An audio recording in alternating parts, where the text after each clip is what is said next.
Hello YouTube, we are back. We had a little faux pas on the first taping of this where I cut up everything, so I'm going to have to explain to you everything I put into this stuff. Okay, first we are doing our chicken and rice. Oh, you want to do this one first? Okay, so we're doing this one first. This is a keto chicken and like queso soup. It's kind of taco style. So I forgot my chicken over on the table where we were originally doing this for this recipe. Now we are going to throw garlic in the bottom of this. This is a like paste. We're going to put the garlic paste in the bottom. And here we have a half of an onion and 4 jalapenos to throw into this as well. I've already got some oil down in this, and you can hear sizzles as I throw this in there. So my rice cooker is hot, and in this there are several seasonings. There's cayenne pepper, there's red pepper, there is all kinds of stuff. I will put that in the description below, and I'll put the amounts. So we are first going to start sauteing these vegetables prior to throwing our chicken in, which we have 3 chicken breasts here, so that's about 1.5 pounds of chicken for this recipe. But we are going to saute it all together first. And let me turn it off. So this takes a few minutes to sweat the vegetables together and get their flavors mingling.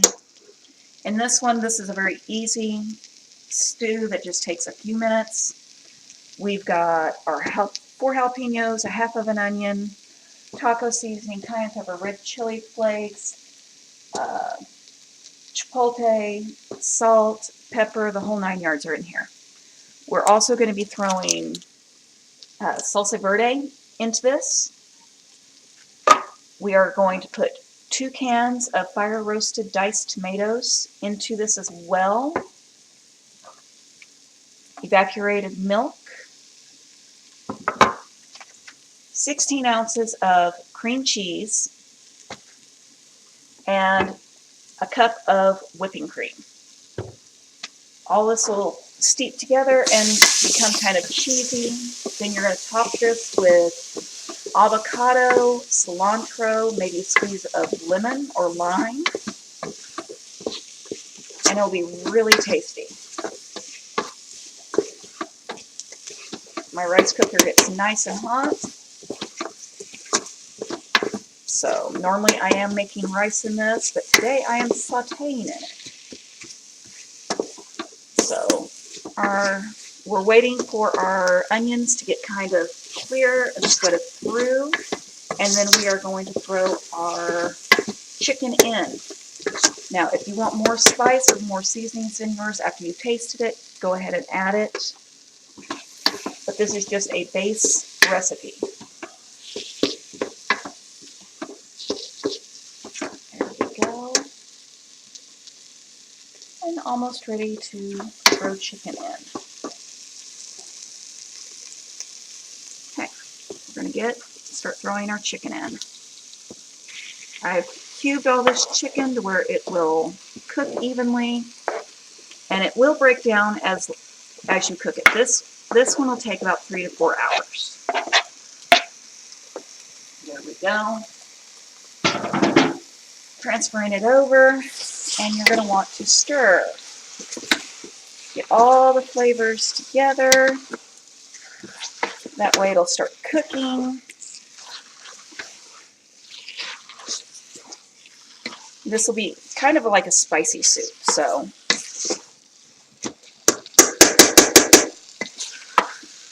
and now we're going to saute and brown this until it's ready, and then we're going to start adding all of the other ingredients into it.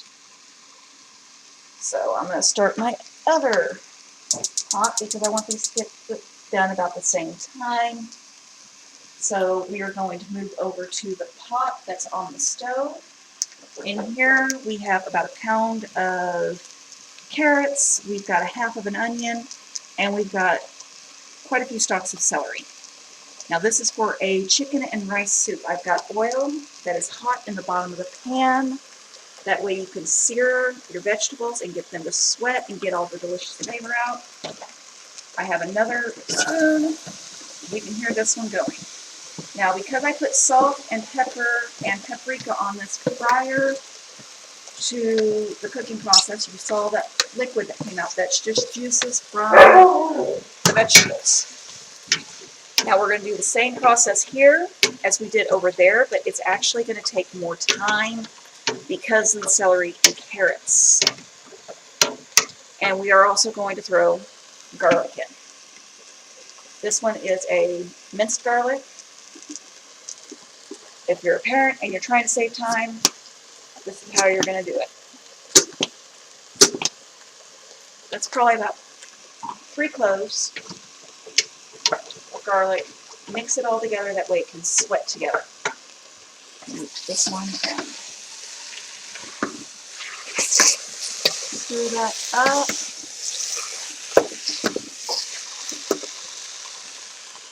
Since it's 2 different kinds of soup, you don't want to mix your silverware for each one. Now this will take a minute to get this one actually going.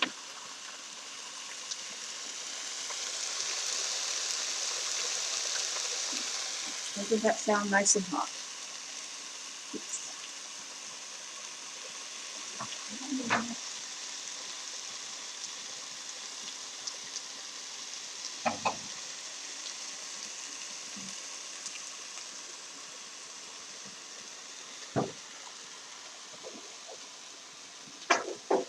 That is soup base. I like to go to the Asian market and I buy this brand right here. It's my favorite out of all of them. I have no idea how to say that, but that is my favorite. Kiba, quiet. I don't care.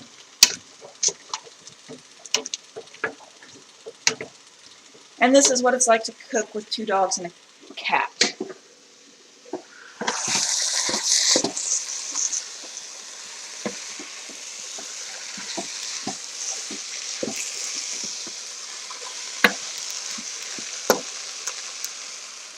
We're waiting on that chicken to get completely brown. That way it's all ready to go, and then we're going to start putting our liquids in.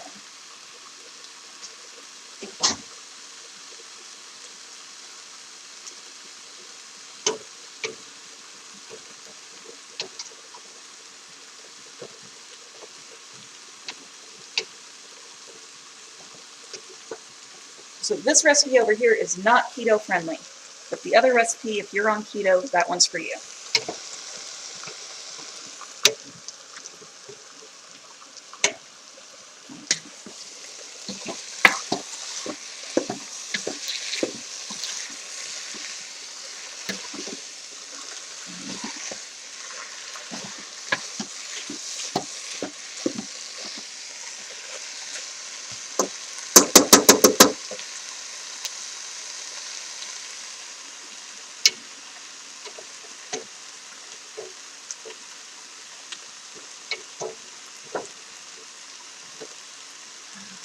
They're smelling pretty good.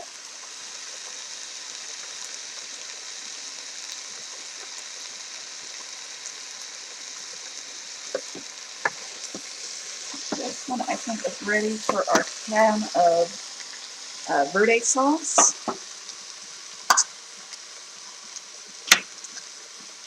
And you just pour it right in, the whole can. There we go.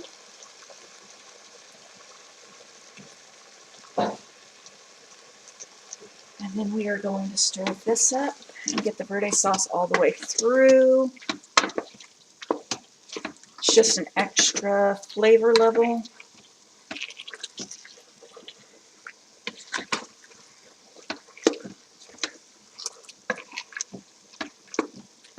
Okay, keep that cooking. Our onions are starting to get translucent in this.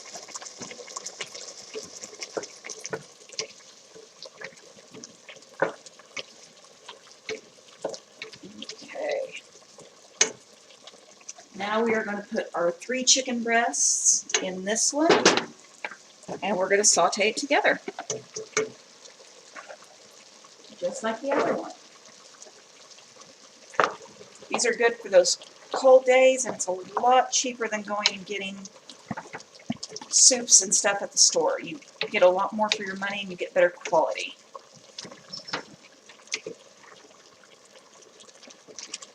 Okay. That is going really nice.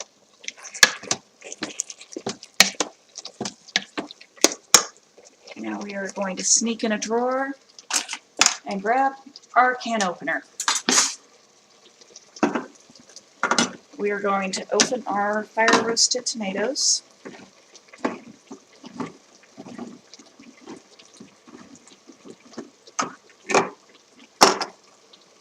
And juice and all.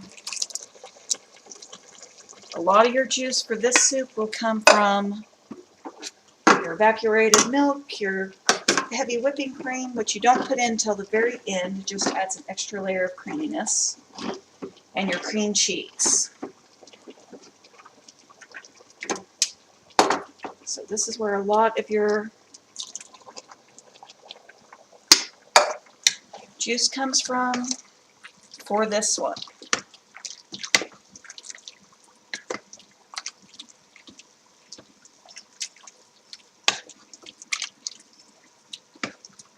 It's looking pretty good so far. It's a very meaty soup. And this chicken will shred as it's cooking. So it's actually going to get a lot smaller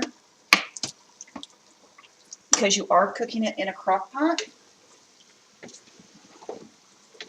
Just like anytime you cook a meat in a stew or soup, it's going to get smaller. It's going to shred down and become part of the broth.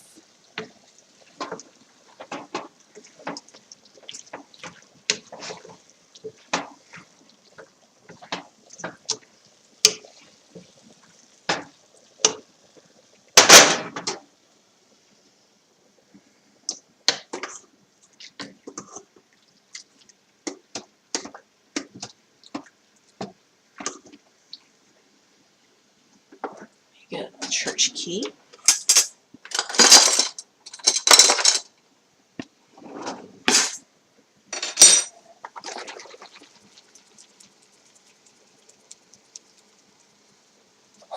This is our evaporated milk.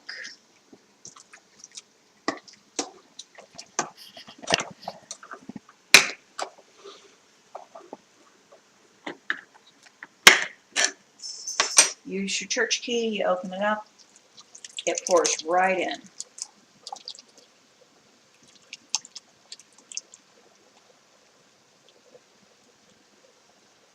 And you stir again.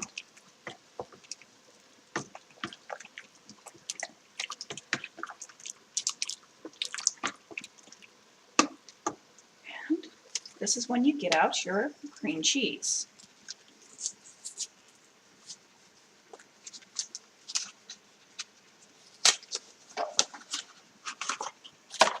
And you're just going to literally throw it in there. All 16 ounces of cheese. And if you're on keto, remember you get full fat, not partial fat. Just throw it in there.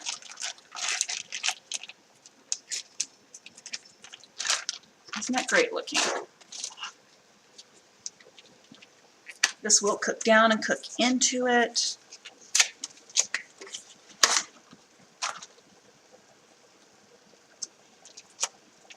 So it may look really weird now, but it'll be tasty when it finishes.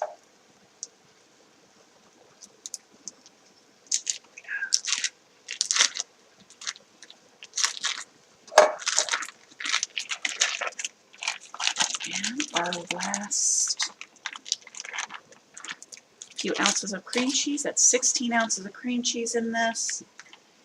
We'll let it start breaking down. See how it has a lot of nice broth already in it from just the cans of tomatoes, the evaporated milk, and the cream cheese will break down here in a minute, and it will all become one.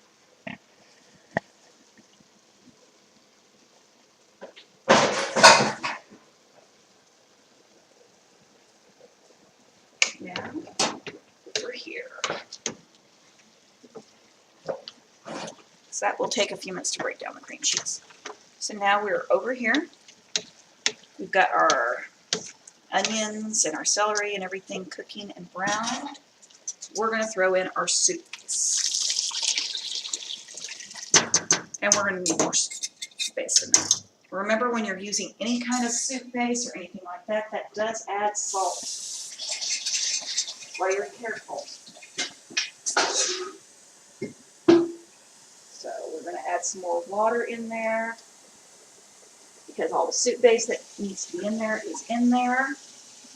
Equals out to half a cup of soup base, which will equal out to, if you're using stock, it's going to equal out to about 3 containers of stock.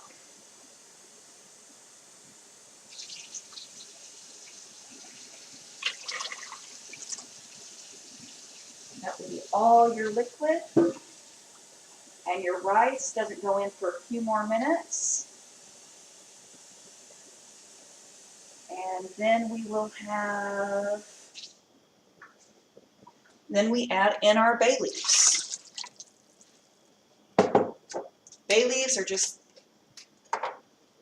these little leaves. You'll pull them out whenever, before you serve your soup. That's 5, 6,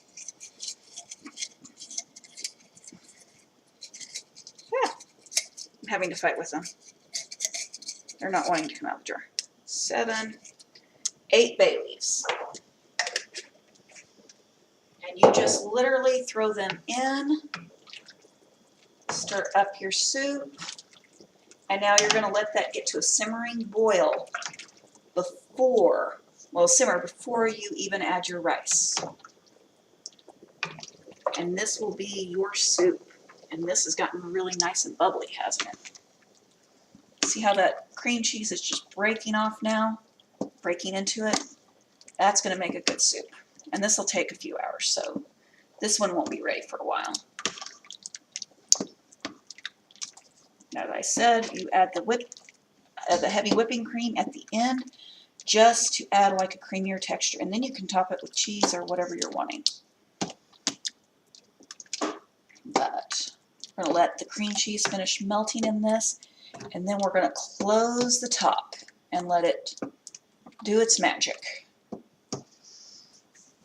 All the seasonings are already in there. If you need to, you can adjust whenever you're ready to adjust the flavor. But you make sure it cooks a little bit first, that way you have all the flavors coming out, because while you're cooking, your seasonings and everything are going to become stronger. So you're going to have to pay a lot of attention and make sure you don't over season, because it's easier to under season and have to season a little bit more than to fix if you over season with something. So that's becoming nice and creamy like it should. It's a nice keto recipe. And this is becoming nice and smelling good. It'll take a few minutes for it to start boiling on my oven stovetop. So it will be good. So we'll come back in a little bit and let you see the finished products.